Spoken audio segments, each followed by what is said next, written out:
Dober dan, vrača se podcast VAR, tudi danes je na sporedu izjemno zanimiva epizoda. Z nami je izjemno zanimiv gost, Tonči Žlogar, ki premore bogate izkušnje iz nogometa in doma in na tujem. Uveljavil se kot igralec, reprezentant, uspešen trener, tudi strokovni komentator, tako da tem nam zanesljivo ne bo zmanjkalo. Tonči, dober dan in hvala, da si se odzval na vabilo. Ja, hvala za vabilo, lep pozdrav. Kje ćemo začeti? Mogoče, da je bil Tonči eden od pomembnih delov zadnje evropske zgodbe Olimpije, tiste prve, zdaj je namreč Olimpija aktualna, pa mogoče gremo na tisto, ki je dobrih 20 let nazaj že v bistvu za Bežigradom, taka zelo spektakularna tekma Olimpija-Liverpool. Kako se mogoče tistega spomniš za začetek? Spomnim se zelo dobro, zato ker, bom rekel, najprej smo takrat dobili za nasprotnika Liverpool, ki je bilo poleg tega ime, velik klub, eminentno ime. Bežigrad poln, tekma se je končala 1-1, dosegel sem zadetek, ampak igrali smo res dobro tekmo. Mislim, da smo presegli vsi sami sebe, da je vsak odigral mogoče celo svoje najboljše tekme, se nam je res dobra tekma poklopila. Ambient, ki je bil za Bežigradom, mislim, da po mojem je bilo več ljudi, kot je bilo dovoljenih kapacitet, ker so ljudje na starem Bežigradu, se spomnim še na zidu, so ostali, torej ker je bilo toliko ljudi in bilo je res enkratno nepozabno in ja, lepi spomini. Vem, da takrat sem v bistvu teden dni pred to tekmo smo igrali pokalno tekmo z Ljubljano in smo izpadli iz pokala slovenskega. Sem si takrat na tej tekmi zvil gleženj in v bistvu cel teden nisem treniral, delal sem s pokojnim Markom Kukričem terapije po 7-8 ur na dan, sva delala in vse, v bistvu terapije ne po starih metodah, ampak mislim, da on me je uspel pripraviti za tekmo, ampak dosti, bom rekel, ta volja, želja, da igraš to tekmo, sem šel v bistvu preko sebe in tekmo odigral in tudi na tej tekmi sem si ponovno spet potem zvil ta gleženj, ampak ja, mislim, da ta motiv, ki ga imaš v sebi, ki te vodi naprej, je zelo pomemben generalno, ne samo na tej tekmi, tudi v življenju nasplošno. Kako se mogoče te Olimpije spominjaš? Že takrat je bila pod nekim vlagateljem, tako kot danes, na neki način se je takrat začel z nekim, vsaj na papirju, resnim vlaganjem v nogomet privatnega sektorja, ne nekih paradržavnih podjetij. Kako je takrat Olimpija recimo izgledala, preden seveda je končala v najnižji ligi? Dobro, jaz takrat sem prišel v prvem obdobju, bil predsednik gospod Solarič, pa direktor je bil Gavez, Miro, na Olimpijo. Prvo leto je bilo kar tako težavno, bom rekel, zamujala so izplačila, Olimpija je že takrat imela neke težave, začele so se pojavljati neke izvršbe, dolgovi od prej, na kar se je potem klub prevzel gospod Šolmajer in mislim, da leto in pol, dokler je on bil res vpet v ta klub, smo imeli na voljo vse torej, največji problem so bili po mojem na Olimpiji in verjamem, da so mogoče še danes pogoji za trening. Mi smo imeli na voljo, bi rekel, skupna kosila, takrat imeli smo, eden od sponzorjev je bil Vegas, vsi smo imeli recimo telefonske številke, telefone od sponzorja, začeli so se pojavljati klubski avtomobili za posamezne nogometaše, zelo pomembno izplačila so bila redna, naredila se je dobra ekipa, bom rekel, Robi Prosinečki je prišel, vrnil se je takrat Mladen Rudenja, Miran Pavlin, kot reprezentanti Slovenije, Borut Mavrič je bil.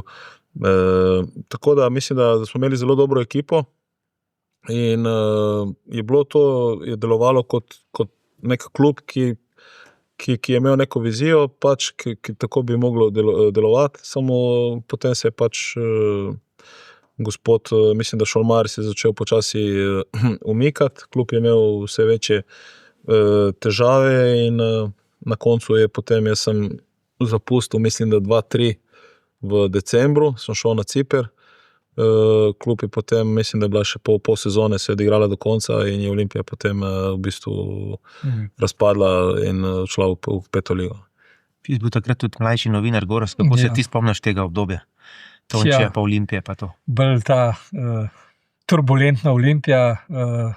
Šolmajer je sicer imel idejo, sam je malo preambiciozen projekt bil, ki ni imel kritja v okolju, v zadju. To je bil nek ideja, kako je on videl svet idealen, nogometni svet idealen, seveda zunaj meja, v Sloveniji je pa realnost bila malo drugačna in preden je on občutil to realnost, seveda je bilo že vsega prekonc. Moram pa spomnim se, da je bila pa Olimpija takrat v Liverpoolu povratna tekma.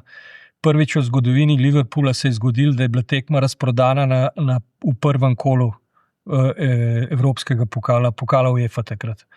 In prvič v zgodovini so prav časopisi v Angliji pisali, liverpoolski, da se še ni zgodilo, da je bila tekma razprodana, ko je Olimpija prišla pred tekmo, da se ni dal nič več kupiti. In je dejansko bila poln, mislim, pol je bilo pa tako, to pa on pove, kakšen je to vzdušje bil, pa kako. Ja, mi smo, se spomnim, prišli na ogrevanje, je bilo mogoče 10,000 ljudi. Smo šli v slačilnico, pred začetkom, ko smo se vrnili nazaj, bil stadion poln. Mislim, neverjetno, sploh ta veličina Liverpoola, bom rekel, ta tradicija. Jaz se spomnim takrat za to tekmo, recimo narejeni še danes imam doma za spomin šal, ker je bilo pol šala Liverpool, pol Olimpija, da je tekma datirana, to, kar se kjerkoli po svetu pač prodaja. Ne vem, rekel bi nekaj nepozabnega, nekaj lepega, res da objektivno bil Liverpool boljša ekipa, šel naprej, smo pa mogoče prvo tekmo res odigrali zelo, zelo dobro doma, maksimalno motivirani in pač nekaj lep spomin, ki ti ostane za celo življenje. Če se prav spomnim, bo tam profesor, tale francoski je bil trener, Collier. In mislim, da je rekel, ker treba izpostaviti, da sta bila 2 Primorca najboljša, Tonči pa vratar. In je rekel, meni se da, če bi imel Mavrič, 5 let manj, ga zdaj vzamem tudi za 10 milijonov v Liverpool, ker je vse branil, kar se je dal, kar se ni dal ni, ampak kar se je dal je vse branil. Ja, Borut ima odlično tekmo, se spomnim že tu za Bežega, nam je branil odlično, imeli smo smolo, mislim, so 3 menjave so bile zaradi poškodb. Smo bili pač, bil takrat Beširović prisiljen v te 3 menjave, ampak kar je meni tako recimo zanimivo, da se mi sploh nismo posebej pripravljeni na Liverpool. Danes recimo šel nogomet toliko naprej, da imaš te videoanalize, spremljaš nasprotnika, delaš recimo neke analize posameznega igralca, opozarjaš igralce na določene stvari.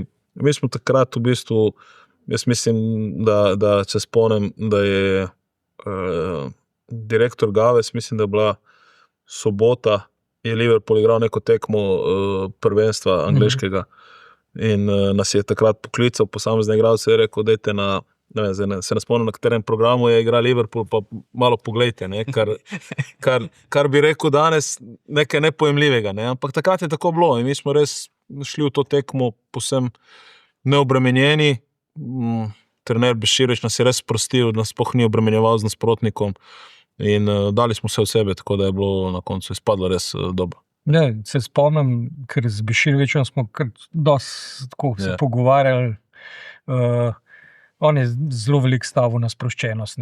On pač je bil en tak, bi rekel, uličar, ne vem, če se rekel uličar, ampak je vedel, kako je, če iz prakse, če je nogometaš sproščen.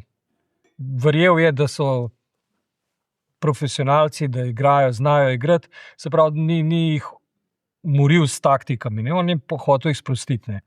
In tako je tudi funkcionirala ta Olimpija, takrat mogoče glih kontra bi mogla bolj profesionalno funkcionirati navzven, sicer so bili pomisleki, kritike, da pač to ni to, ampak dejansko lahko je dobro deloval. In moram še, če gremo še preko trenerja Beširovića, ne, zanimiv je, ne, pač tudi z zdajšnjim časom povezan. Olimpija z Borcem je igral, on je bil pri Borcu eno obdobje najboljši napadalec, takrat so osvojili naslov pokalnega prvaka Jugoslavije in kar je nadaljevanju je tudi na Cipru pustil Oran Kutis, Cipr pa zdaj v Celje igra s ciprskim Apoelom, tako da se vse nekaj povezuje. Ne. Tonči isto na Cipru, to so vse zanimive zgodbe nogometne. Ne. In se pravim, Tonči bo lahko v tej ciprski zgodbi povedal zelo veliko, ne, ker je velja za eno od legend ciprskega klubskega nogometa. Ne, tako da, in tudi Beširović je tam pustil dober tis, čeprav na koncu mogel pobegati. Ne bom govoril, zakaj. Še en Metlica se je na tej tekmi z Liverpoolom poškodoval tale Nejc, oziroma Enes. Nejc so ga klicali. Handanagić. Hip je udaril, mislim, da škarice v Ljubljani in ga zadev v oko. Tako da je potem bil kar nekaj časa odsoten zaradi poškodbe. No, če se mogoče zdaj vrnemo ali pa začnemo ali pa prešaltamo na Cipr. Ljudje malo vejo njemu, ne? Razen tisti, ki so bili mogoče tam na dopustu, to je zelo oddaljen tudi geografsko, v bistvu streljaj dobesedno od Izraela. Kako izgleda tam na Cipru, kako je takrat izgledal?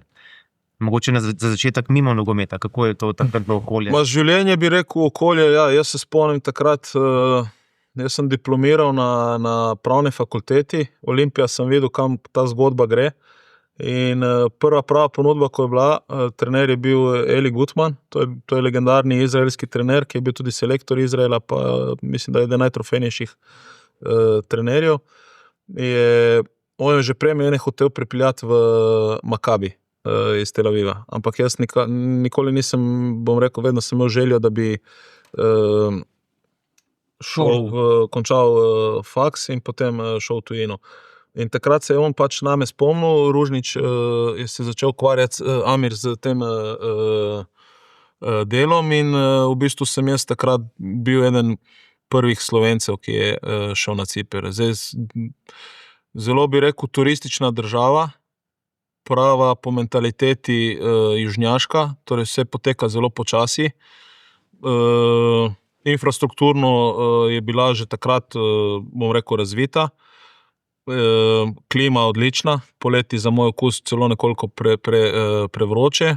In takrat v bistvu tudi na začetku, ker je bilo meni, recimo pri nas so se že dogajali recimo razne tatvine, si bil pozoren na to, da zaklepaš vrata avtomobila, stanovanja, karkoli. To na Cipru, ne vem, mi smo puščali avto odklenjene, odprta okna, nikoli ni bilo nič kriminala, ki se je kasneje potem, ko sem bil že nekaj časa na Cipru, začel pač normalno z odprtjem te Evropske unije, ko so začeli prihajati tudi določeni ljudje iz drugih držav, se je začel tudi kriminal pojavljati. Ampak nikoli bi rekel, zelo varna država.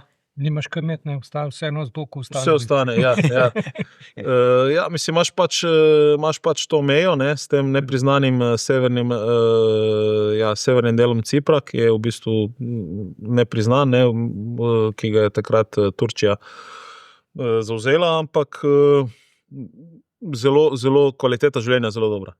Vse je počasi, če te ne poznajo, čakaš na priklop interneta, lahko en mesec, ne, če te poznajo, ti uredijo čez 1 uro, ne, vse tako poteka malo preko nekih poznanstev, ampak ne, jaz imam zelo lepe spomine na Ciper in sem se imel zelo lepo.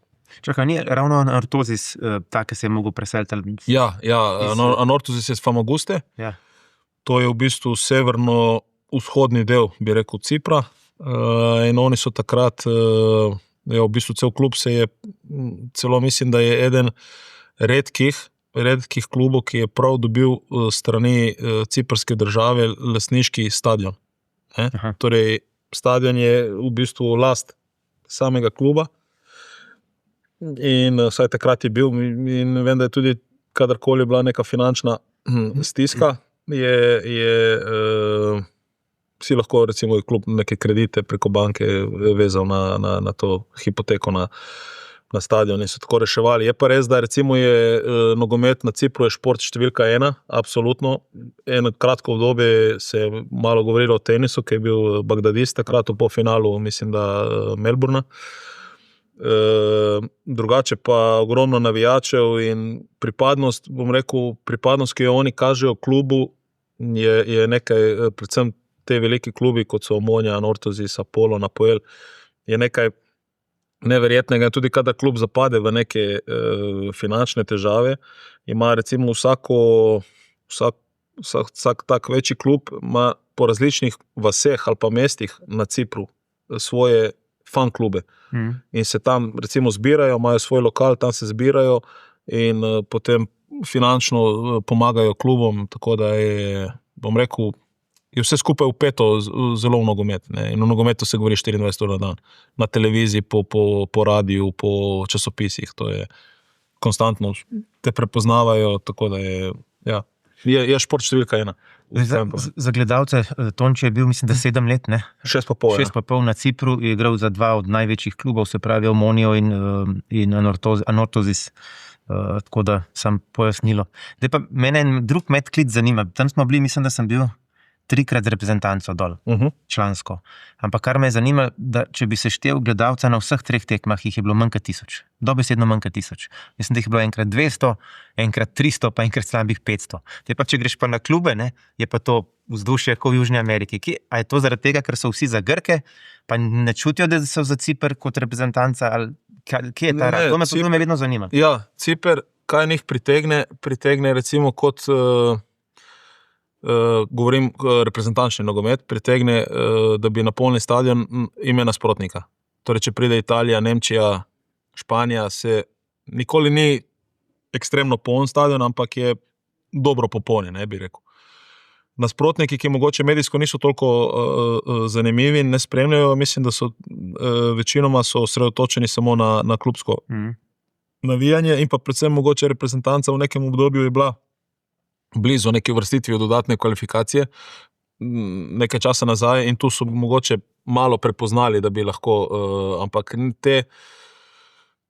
zato, ker po mojem reprezentanca ima slabše rezultate, spada, mislim, da po mojem v zadnji boben ali pa predzadnji, 5., 4., bi rekel, ljudje ne spremljajo toliko. In če ni, recimo oni so imeli določene tekme, jaz se spomnim, oni so, mislim, da z Italijo igrali doma tudi neodločeno, Španijo so celo enkrat premagali, ko je igral še Gogić, takrat mislim, da je dal gol. Ampak se ne čuti take, recimo, niti euforije, niti pripadnosti, koliko se za sam klub. Ker vsi tam, ne, v Nikozi, ta ogromen betonski stadion, pa bi človek rekel, je 2000 ljudi, pa jih ni 2000. To besedno jih je pa 300 ljudi. To je res težko igrati in gledati to vse skupaj. Kot da igra za zaprtimi vrati. Se Klemen me nekaj zanima povezava, zdaj klubski po reprezentančnih med malo tudi Slovenija, če tako gledaš, ne. Oni so hitro odprli meje, hitro so dali možnost tujim igralcem, ne.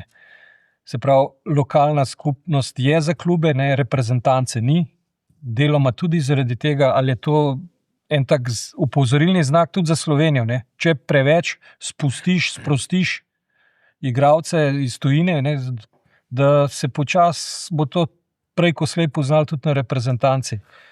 Se mi zdi, da je to tipičen primer, ne, vsi ta veliki klubi ali karkoli, pa tudi manjši imajo 90-80% zasedbe tujcev, ne. Domačih fantov pa zmanjka za reprezentanco. Ja, jaz mislim, da problem, kar sem jaz opazil, kar sem bil takrat na Cipru, problem Cipra je, da kar oni največ proizvajajo v mlajših kategorijah, proizvajajo dobre napadalce, pa recimo ofenzivne vezne igralce.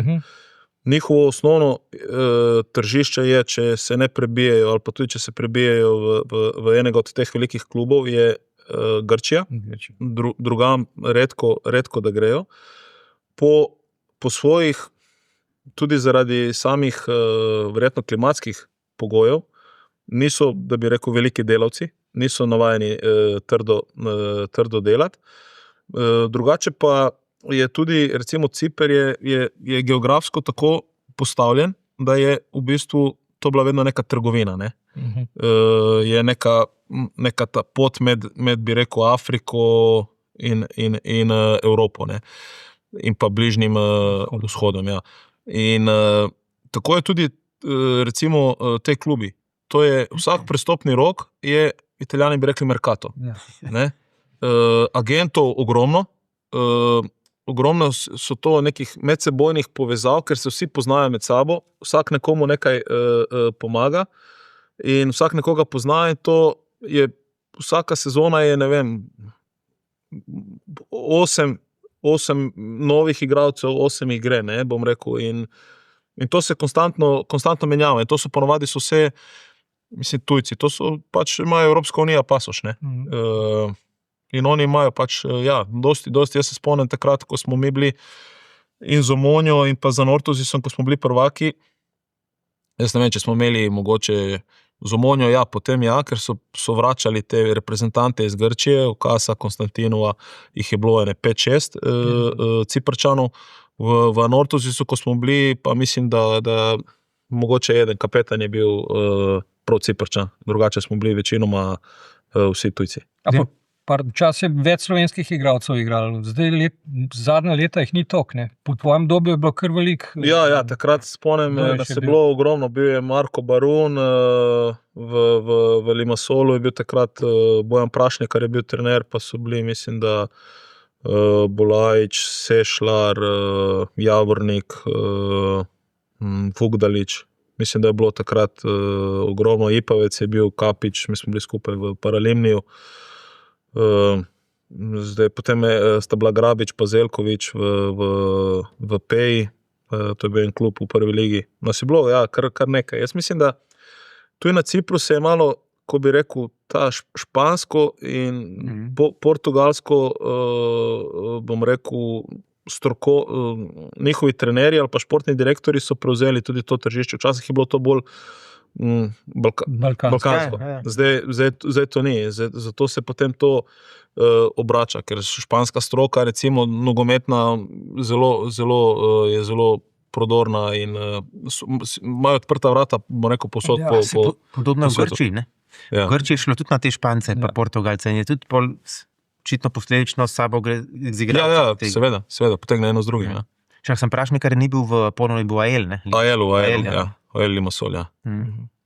Takrat je bil, ja.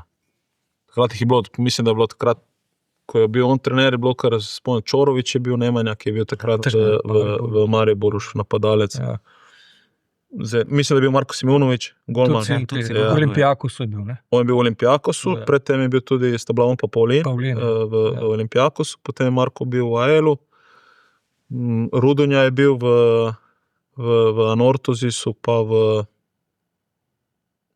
Apolonu, mislim, da je bil v Apolonu, ja. Tako da nas je bilo, ja, Slovencev nas je bilo, Sašo Gajzer je bil v Olimpijakosu takrat, ja.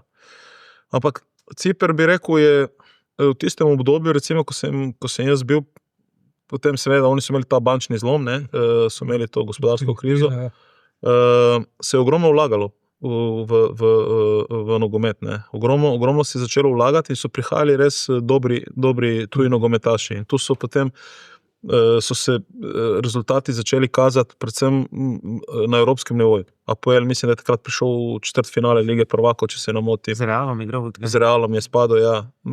Pa imajo v vseh sezonah imajo vedno 1 do 2 ekipe, ali to v ligaškem delu. Ampak to se zdaj že nekaj časa se jim ponavlja, ne? Imajo že neko kontinuiteto, tako da se mi v bistvu to pokazalo kot pozitivno. No, niso samo igralci vlagali, so tudi v infrastrukturo. V infrastrukturo, ja, v infrastrukturo, v pogoje same kot take imajo že prej, ja, so imeli, tako da je, ne vem, meni je bilo recimo zanimivo, jaz sem takrat z Olimpije prišel v Paralimni, prvo leto in pol sem bil tam, pa je Paralimni velja za en manjših klubov, ne, finančno urejen, ampak mi smo imeli, ne vem, fitness, torej 5 igrišč za trenirati, stadion za, ne vem, 5-6 tisoč gledalcev, bi rekel nič posebnega, 2 tribuni, in potem, ne vem, je bil fitness pod tribuno, sauna, džakuzi, mislim, že bilo takrat, bom rekel, nekaj, kar pri nas tega še ni bilo. Ne. Se tega zdaj ni. Ja, mislim, hočem reči, so že imeli neke malenkosti, ki ti omogočajo sigurno razvoj, ne? Individualni in kolektivni. Gremo zdaj naprej na del mogoče trenerski, da zdaj Tonči itak velja za enega najbolj izobraženih nogometašev, ne, ima diplomo iz pravne fakultete, ne. A si kdaj razmišljal, da bi šel še po odvetniški izpit, ali ne? Jaz sem diplomiral, ne, na pravni fakulteti in potem sem se tudi, celo sem upisal takoj magisterij, ampak jaz mislim, da bom rekel, to obdobje, ko sem bil in profesionalec in ko sem študiral, me je toliko izčrpalo ali pa toliko vzelo, da pol, ko sem bil na Cipru, nisem več našel dodatnega motiva, da bi to, zakaj? Zato, ker recimo jaz sem bil na Cipru, potem zelo malo sem bil fraj, še tisto, kar sem bil malo fraj, sem raje izkoristil, da sem bil, ne vem, doma z družino, z prijatelji, kakorkoli, kot da bi se takrat še učil pa delal recimo izpite, ne. Takrat še ni bilo tega toliko online, pa oziroma preko interneta, preko računalnikov. In potem sem to opustil. Bil sem vpisan za to, da bi delal takrat najprej ta pravosodni izpit. Moral bi narediti, mislim, da 6-mesečno prakso na sodišču. Nisi celo hodil nekaj časa na sodišče? Pa na treninge, mislim. Ne, na sodišče sem samo, ko smo imeli v sklopu nekega izpita, mislim takrat kazensko-materialno procesno pravo smo imeli, smo morali iti na te obravnave.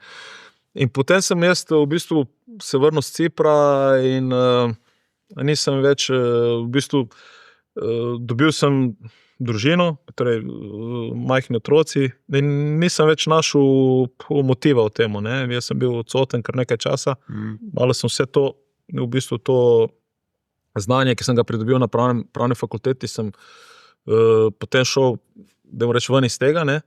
In nogomet pa vedno mi je bil nekaj, s čimer sem zrastel in nekaj, kar mi je res blizu. Tekom kariere nisem se nikoli predstavljal, da bi lahko bil trener, sem se previdel mogoče v neki drugi vlogi, in potem sem rekel, izkoristim ta čas, ko sem ga imel, ko je šla kariera k koncu, pa sem delal to trenersko izobrazbo in potem so stvari nekako šle same po sebi in začelo me to zanimati in sem potem pač padel v te vode, tako da, ja, vse. In občutil, koliko je to zahteven. Zelo zahteven. Dosti krat nisi odvisen samo od sebe, ampak, ko bi rekel, tudi ko sem bil na nogometni zvezi, ko sem bil selektor teh mlajših selekcij, sem se dobro počutil, ker smo neko znanje smo prenašali v nekako tistem kratkem obdobju, ko si pač na voljo s fanti naprej. Tudi to smo potem nekako nadaljevali s klubi, je pa to, bom rekel, ja, zelo težek poklic. Zelo težek. Ja, imel si kar nekaj več postaj v klubu in v reprezentanci, ne? Ja. To je seveda drastična razlika v vodenju pristopu, v času, ki ga imaš na voljo za igralce, da jim kaj preneseš. Kje se bolj vidiš, kje ti je mogoče bolj ustreza? Ker sistem reprezentančni, ki je recimo 5-krat ali pa 6-krat na leto, ali klubski, kjer pa ni pač izjeme, to je pa dan na dan. Adrenalinski. Adrenalin je, ja. Jaz sem bolj, mislim, nisem zdaj adrenalinski tip, da bi skakal s padalom pa z bungee jumpingom, ampak ta adrenalin tekme stresa, tega pozitivnega stresa, bom rekel, mi je vsakodnevni, mi je bolj pri srcu. Res da bom rekel zdaj tako, če gledam razvojnost svojega vidika, sem jaz pač ocenil eno lepo obdobje, 5-letno sem dal na nogometni zvezi in sem pa se potem odločil, če želim osebno napredovati recimo kot trener, potrebujem vsakodnevni izziv, ne. In takrat se res nenadoma se pojavlja ta Mura, katero sem smatral, kot mi jo smatram še danes, kot zelo velik slovenski klub. In sem to seveda pač zagrabil, ne. In mislim, da za sam razvoj trenerja, osebni razvoj je vsekakor boljše vsakodnevno delo. Je pa res, da potem enkrat, ko si selektor, ti imaš na voljo zelo malo časa, 2-3 treninge in imaš tekmo tako da moraš tudi v tem obdobju zadeti bistvo samih treningov, postaviti dobro vzdušje, vse to gre sabo. V klubu pa imaš vseeno je dolgotrajnejši proces. Ne? Tako da bi rekel osebno z več vidikov trenerski, torej vsakodnevni. Ja. Zdaj, Gorazd, mogoče to ne bi hotel Tonča vprašati, ker mora biti diplomat. Kako vidiš ti njegovo obdobje v Muri, pa kako se je začelo pa končalo? Ravno kar so se malo pred začetkom pogovarjala, sem mu rekel, da od trenutka, ko je šel, pa zdaj, ko se to dogaja, da je Mura nazadovala. Ampak seveda ni samo zaradi Tonče, nasploh celega sistema. Ne. Ampak kako se odvrti to, pride nek stric iz Amerike, moraš iti, takrat so govorili, da bomo šli eno politiko, se šli in so jo imeli nastavljeno. Skupaj z Robijem Korenom sta imela neko linijo, imela sta načrt, imela sta vizijo in so jo kar naenkrat porušili. V pol leta se je zgodilo vse in zdaj so nižji, kot so bili prej, ko so menjali Tonča zaradi razloga, da ne gre, ne rečemo, ali pa da ni pravi. Ne. In Robija, ampak zdaj so pa prišli do tega, da so nižji dol, da so nazadvali. Se pravi, da bojo prišli do tistega izhodišča, ki so ga imeli, bojo nekaj časa rabili. Ne. Mislim, zdaj ne vem, kako Tonči to vidi, ampak zdi se mi, da je tudi na tem. Ja, dobro, jaz mislim, zdaj tako, vse sem to večkrat že poudaril, tudi z Gorazdom sva prej govorila, jaz sem zelo dobro sodeloval z Kuzmičem, z Robijem. Predsednikom, ja. Tako da mi takrat z Robijem Korenom sva imela neko idejo, da bi poskušali z več igralci iz okolja ali pa z igralci, ki bi bili dosegljivi na proračun oziroma na finančno možnost kluba, ki bi bila. Ne. Zdaj, sigurno Mura, glede na rezultate, ki jih je dosegala, je vedno imela to neko ambicijo, da se bori za Evropo. Jaz mislim, da sigurno gospod Kuzmič takrat potreboval nekega investitorja. Hotel je ohraniti stik z klubi, ki se borijo za mesta, ki vodijo v Evropo, da bi se seveda potem ekipa tudi temu primerno okrepila in tako naprej. Ampak, kot je bilo že marsikje, ne vem, dokazano, ta investitor ni bil pravi. In konec tak, kot je bil po mojem pričakovan. In jaz upam, da bo zdaj Mura prišla na te tirnice in da bo uspela normalno vzpostaviti neko vizijo. Jaz mislim, da v slovenskem nogometu je zelo pomembno strategija in vizija, je zelo pomembna. In včasih to se prehitro meša ali pa se po nekem kratkem obdobju, ko so slabši rezultati, tudi hitro spreminja. Ne? In če bodo pač ustrajali po tej neki poti, ki so si jo začrtali, ki bo dosegljiva glede na, kot je Gorazd povedal, na neka finančna sredstva, bodo, jaz verjamem, spet prišli na nek nivo, kjer so bili ali pa kamor bi si tudi okolje želelo, da Mura pride. Ker zdaj, če gledamo slovensko ligo, v bistvu hitro ugotovimo, da samo s slovenskim kapitalom, da je težko biti v bitki za prvaka, oziroma, kot vidimo, je nemogoče. Vsi, ki so zraven, se pravi Celje, Olimpija, Maribor, so absolutno v tuji kapitalski lasti, tako rekli, ne v lasti. Tudi o tem sva se pogovarjala. Tuji investitorji so pač neka zadeva, brez katere verjetno v športu ali pa še marsikje drugje v gospodarstvu ne gre, niti ni narobe, da so, bom rekel. Je pa prav, da tudi vsak investitor, ki pride, konec koncev on postane, da mu reč lastnik, lahko dela pač kar želi, ampak da se tudi malo poenoti z okoljem.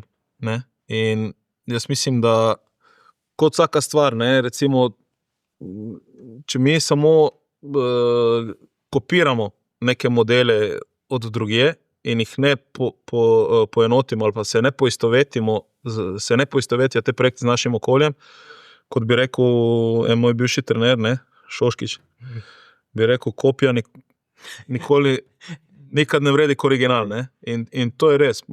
Pač nek kapital potrebuješ, je prav, da so investitorji, absolutno, in marsikje so se pokazali kot dobrodošli. Vse konec koncev, če te investitorji potem, dajmo reči, vzamejo enega igralca, ne vem, Domžal, Radomel, Gorice in plačajo odškodnino, vse v bistvu te finance krožijo in s tem živijo tudi ostali klubi, ne? In mislim, da je tu neka rešitev tudi za okolja, ker nimajo tujih investitorjev, ne? Da se vlaga tudi v slovenske igralce, govorim mlajše, mi imamo reprezentanco U21, ki je na Evropskem prvenstvu, ki je bila prva v skupini, ne, s Francijo, dosegla super rezultat, ne, in mislim, tudi spodaj prihajajo fantje in če se bodo te fantje vrteli in se jih bo tako ustvarilo, potem je ta učinek širši, ne, je dobro za klube, ostale, bo dobro za reprezentanco, bo dobro za te fante. Imaš vpogled zelo dober tudi v mlajše selekcije, si vodil veliko mlajših različnih. Ja. Kje smo mi zadnji zdaj? Mislim, v mlajših selekcijah. Imamo perspektivo za ledje? Jaz mislim, da imamo. Dobro, jaz sem tu zelo do letnika 2.6 poznam zelo dobro, ker sem od letnika 2.3 pa do 2.6 sem z njimi delal tudi sam. 2.2 še poznam, ker sem takrat tudi pomagal, ker je bil še Radosavljević selektor. Pol mlajše poznam, tako prihajajo ne tako dobro kot sem te. Mislim, da mi smo bili zelo konkurenčni na tem evropskem nivoju. Mogoče nas manjka malo, dajmo reči, kar sem jaz opazil v tem ritmu. Recimo mi, ko smo igrali in z Belgijo, in z Italijo, z Nemčijo, Nizozemsko. Prvi polčas, tam do 6 minute smo bili, še je bila tekma relativno predvsem egal, ne? Pol pa smo začeli recimo padati, ne? Ampak to je povezano tudi sigurno s tem, da imajo te reprezentance večjo bazo, menjave, ki jih naredijo, so mogoče enakovredne ali boljše, pri nas je mogoče tu malo slabša, ampak sigurno recimo tudi ta rezultat, ki ga dosegla v 21, je dokaz, da je neko dobro delo bilo sigurno narejeno. Pa smo imeli kaj Francijo, Avstrijo, Bosno pa Ciper. Takole, ko človek pogleda, si imel sigurno 10 vrhunskih trenerjev v karieri, ne? A se kakšnega lahko konkretno spomniš ali pa čim večjih, kaj si od kakšnega odnesel? Omenil si Šoškića, ampak bilo jih je ogromno, ne? Jaz mislim, da ti od vsakega lahko vzameš. Še tako, če je mogoče nekdo, dajmo reči, da ga imaš za slabega, ampak vsak ima neko kvaliteto, ali je to kvaliteta odnosa igralec-trener, ali je to priprava na trening, ali so to priprave, ali je to reševanje nekih situacij. Tako da jaz imam, to ti daje, ko bi rekel, neke izkušnje, ne? In tebi se mogoče neke situacije tudi v življenju se ti ponavljajo, recimo tudi na treningu pride do nekega spora, konflikta dveh igralcev, zdaj kako je, pol hitro ti morajo recimo delati glava, zdaj ali jih boš poslal z treninga, kako boš to rešil, ne? Imel sem trenerje, ki so zamižali, ki niso videli, so se obrnili stran, imel sem trenerje, ki je tistega igralca, ki mu bil bolj pomemben, ga je zadržal, drugega je omaknil, ne, mislim, so različne situacije, tako da to ti sigurno izkušnje ti dajo dosti dobrega.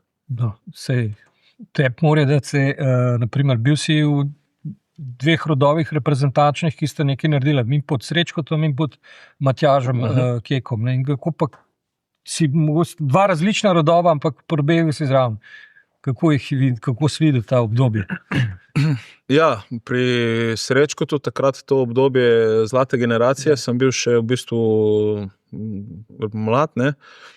Po sem bil pa pri tej drugi generaciji, ki je šla v Južno Afriko, sem bil pa v bistvu še mogoče poslednji član, oziroma sem bil že proti koncu. Jaz bi rekel 2 zelo podobni generaciji, ki sta odigrali ogromno tekem že od mlajših selekcij skupaj, generacijsko povezane 2-3 generacije, ki so se tudi karakterno zelo dobro ujele in v bistvu nikoli niso doživljale nekih stresnih situacij, ko so bile tekme ali odločilne ali kakršnekoli, bom rekel, vzdušje zelo dobro, velika samozavest, pozitivna tista pokvarjenost tu vidim predvsej podobnosti pri obeh generacijah in zato tudi po mojem sta bili uspešni. Kaj pa zdajšnjo? Zdajšnja mislim, da je tudi sej, bom rekel, je naredila velik rezultat in samo evropsko prvenstvo, bom rekel, nesrečen, mislim pač tisti izpad po 11-metrovkah, ampak tudi zelo dobra.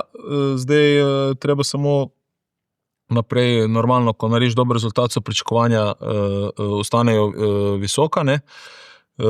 Te kvalifikacije za svetovno prvenstvo bojo šle zelo hitro mimo, mislim, da v 3 mesecih se točno vidi, včasih se je to vleklo po 2 leti, ne, ker je bil drugačen sistem tekmovanja.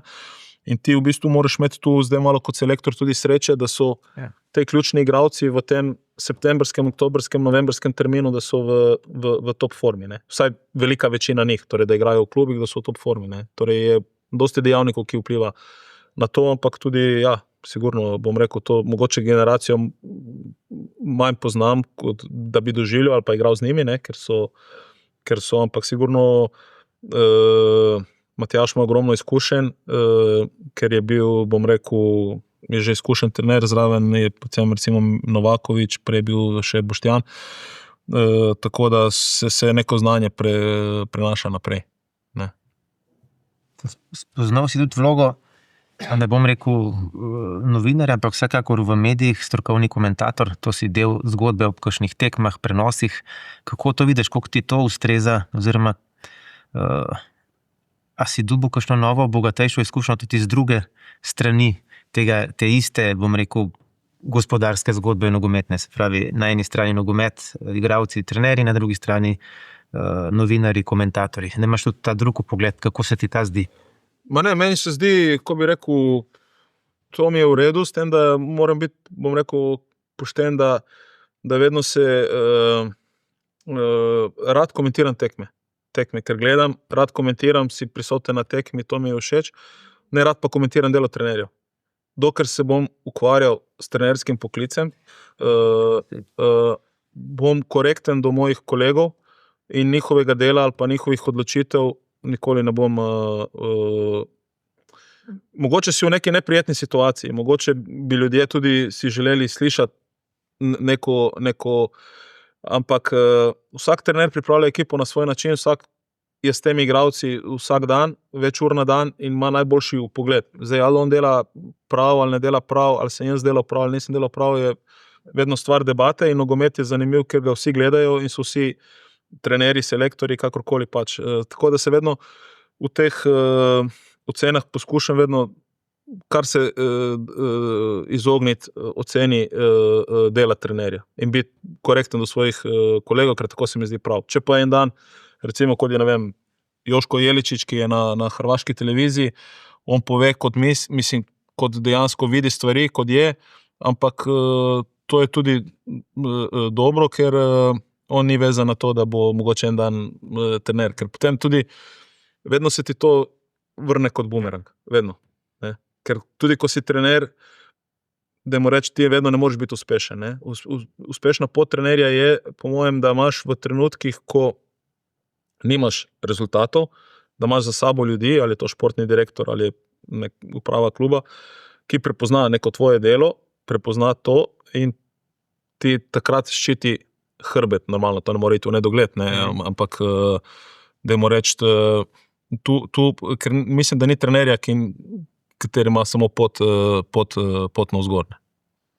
Nekaj tudi lahko se tudi navežemo na to, mi ko dajemo ocene, imamo ocene po tekmah, pa opisuješ. Zelo redko kateri novinar, če sploh kjer ve, a je trener, ne vem, ali pa selektor rekel, ne vem, Beku, ne smeš čez polovico, ne. Ti ga pa napišeš, mu ga kritiziraš, saj ne gre v napad, ne. To noben ne ve. Ja. To ve samo trener. Ali pa, a ima kdo vročino, pa ga je trener prosil, igraj s tabletami, pa probi, ne. To ne vemo, ne. Ti ga podcenjuješ na tej strani, ne. To je tak. To je tudi v tem primeru tudi vaše delo, mislim, te ocene so verjetno subjektivne, se to po mojem vsemu temu vam je, jaz mislim, da je to tudi nekaj najtežje. Včasih si kar tako narediš, malo si, vse ne moreš za vsakega si zdaj vzeti, ne, narediš malo po občutku, ko je igral, imaš neko verjetno variacijo in ocenjuješ, ampak ja, je težko, ni enostavno. Po moje je ključno, da vsaj približno poskušaš vedeti, kaj trener želi doseči, ne. Pa lažje ocenjuješ igralce, ne. Ja. A so ga poslušali ali ne. Saj to je vse, kar lahko narediš, ne tako, kot ti vidiš, ker ti ne veš, kaj je hotel, ne. Ne, se praviloma več ali manj poznamo trenerje, kako razmišljajo, kaj hočejo in tako, da vse kar, po moje se kar da, se izenačiš nekje. No. So podrobnosti, tako kot je Jernej izpostavil, je imel vročino ali ne, ampak načeloma se pa kar da. Tudi se zdaj mogoče pri Olimpijinem trenerju, da Sanchezu. Ne, se ve vse, ja. Sej veš, kako funkcionira, kaj hoče, skoraj ne more zgrešiti. Ne. Tudi na koncu hitro vidiš, s katerim ni zadovoljen on in tim. Tako da mislim, da tukaj ni take težav. No. Čeprav tudi po mojem na koncu te ocene, ne, se to po mojem, recimo, igralec prevere, pa ni več, kot je bilo včasih. Opisne so hujše, ne? Opisne, ja. Tam je lahko huje. Opisne je bilo. No, smo se smejali. Jože, ko je imel v dnevniku svoje ocene, je bilo zanimivo brati, ampak ja, sej, bom rekel. Jaz mislim, da informacija je vedno tista, ki pride in naslednji dan se že... Mogoče smo vsi žrtvi v Sloveniji to, da se med sabo preveč dobro poznamo, ne? Ja. Majhna država, in je kar subjektiven si. Pa tudi če daš ustrezno kritiko, pa je on jezen ali karkoli, ni to isto, kot nekdo, ki nadaljavo, mislim, ki se nadaljavo poznata, oziroma se sploh ne poznata. Ne, sigurno, ampak jaz recimo, bom rekel, prej, še ko sem igral, se je to dosti, recimo zdaj tudi časopis kot tak, bom rekel, gre v drugo smer, ne gre, na portal. Tako, gre na portal, ja. Ampak recimo, ne vem, jaz sem bil na Olimpiji, pa še ko sem bil prej v Primorju, v Gorici, recimo z Gorozdom se poznava, dajmo reči tako že, ne vem, koliko bi rekel, od 18, 35, ne vem, 30 let. Ja, 30 let, ja. In sigurno, bom rekel, je kdaj tudi on napisal nekaj kritičnega, bom rekel, do mene, ne. Ampak jaz to nikoli nisem doživljal, ko bi rekel, da bi jaz zdaj, zato ker jaz pa on se poznava, da bi zdaj on mogel pisati ali pa ustvarjati neko mojo podobo. Ne. Jaz sem samo vedno mnenja in moram reči, da tu nekih, da če je kritika, da je korektna. Torej, da je, če je nogometna, ni, ko bi rekel, gostilniška, ali pa ni nek rumeni tisk. In tako jaz s tem v bistvu nisem imel nikoli težav, da bi jaz recimo do nekoga, ki je bil pač enim vse je normalno, tudi generalno, nekomu si bolj simpatičen, nekomu si manj, nekomu se razumeš, z njo se ne, ampak vsak dela svoje delo, ne? Tako kot delate vi, ga delamo mi. Zdaj, če moja ekipa igra slabo, jaz ne morem pričakovati, da se bojo pisali hvalospevi, ali pa če igram jaz slabo kot nogometaš, se mi zdi to čisto, mislim, ne vem, logično, saj jaz to tako doživljam, ne? Verjetno vsi ne, imaš mogoče tudi drugačne izkušnje, Gorazd, ampak ali pa Jernej, ne? Ampak hočem reči, ne vem, to mene nikoli ni obremenjevalo ali pa mi delalo, ne vem. Si imel kdaj kakšen odziv, če si mogoče kaj rekel malo bolj kritičnega, čeprav si rekel, da se izogibaš temu, ne? Ja. Od trenerja kakšnega, da si tako napačno videl ali pa kaj je on hotel. Ne, nisem nikoli, ne. Nisem, ampak tudi, ne vem, nisem nikoli v bistvu sploh se sam sebe spravil v situacijo, da bi zdaj, da bi nekoga sploh ocenjeval njegovo delo ali pa da bi ga, pač vsak, jaz mislim, da je tako prav, ker mogoče bo en dan, drugi dan on v studiu bo videl drugače, jaz mislim, če ti nekaj delaš, kot v enem poklicu ne moreš govoriti čez kolegi. Po mojem to tako. Ko enkrat ne bom delal, potem lahko poveš drugače. Jaz sem tekmo, ne vem, ampak videl tako in tako. Mogoče bi tu naredil to menjavo, to, ampak to lahko jaz povem nekomu, s katerim sem dober, čisto, bom rekel, s kakšnim kolegom, ki imam odnos, pa se slišimo, pa me vpraša, ali pa, ko sem tudi jaz bil trener, bi ti naredil kaj drugače, bi ti to je vedno javno, mislim, da da ni pravno, se jaz tako izhajam iz tega. Vse to je kar lepa misel tudi za zaključek. Če bi bili vsi tako gospodski, bi bil svet, ne samo nogomet, lepši. Tako da, Tonči, hvala za zanimivo razpravo. Hvala za povabilo. Hvala še enkrat, tudi tebi, Gorazd, bilo je zelo zanimivo, upam. Vam pa hvala za navzočnost, pa se vidimo naslednjič.